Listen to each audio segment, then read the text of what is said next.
On today's video, I'm going to show you how to turn this into these dungeon tiles. Let's get started.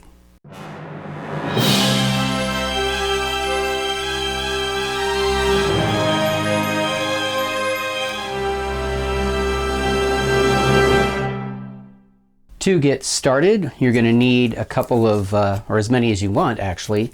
These are sticky backed floor tiles. I got this one from Lowe's. This was like $1.25. And get a wood grain one if you want the double-sided like that. Good X-Acto knife, ruler, and some marking pens. That's pretty much all you're going to need for this. And what you do first is I made a bunch of 2x2s and some 4x4s and 6x6s. So if you just take and to cut your tile, whatever size you want, I'm going to make another 2x2 using this. So I just take my ruler, put it here, and I'll mark here.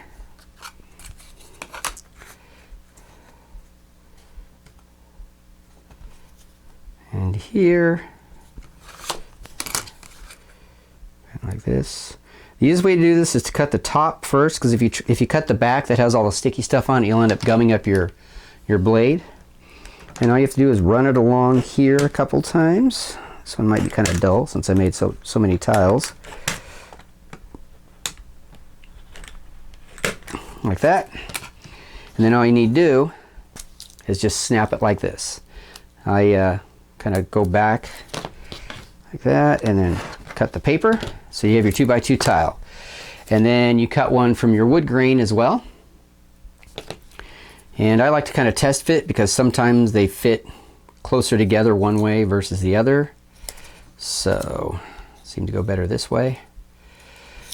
And then all you need to do is peel off the sticky protector on one side. Do it for the other. Then you just line them up and press them together. Now this one might be cut just a slight bit. You can kind of see there's a little bit of an edge here. You can just take your X-Acto knife and kind of trim it down to wherever you want it.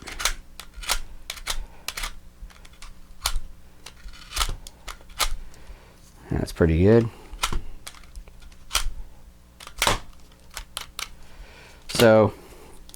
So now you have this tile, and then what I do is for the wood grain side, you can use thick or thin on your drawing the slats for the wood floor, and I just kind of eyeball it. They don't have to be all exactly the same. Straight lines there, and then I kind of do cross lines at alternate areas, and then a couple dots on each side of those lines to represent nail holes.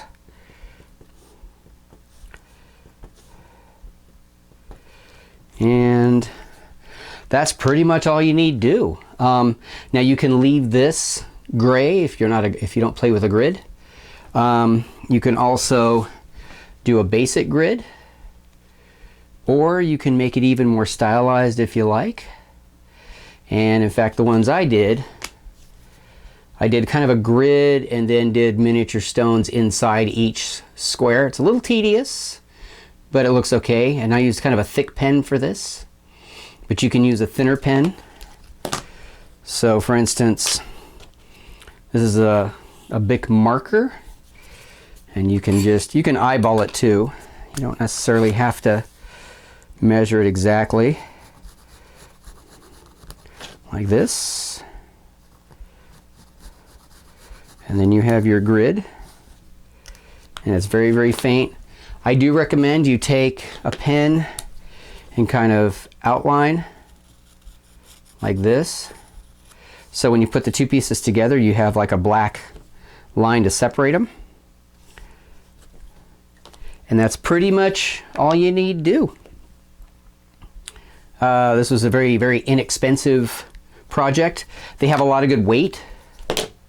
So And if you're worried about them sliding around, I use a piece of, I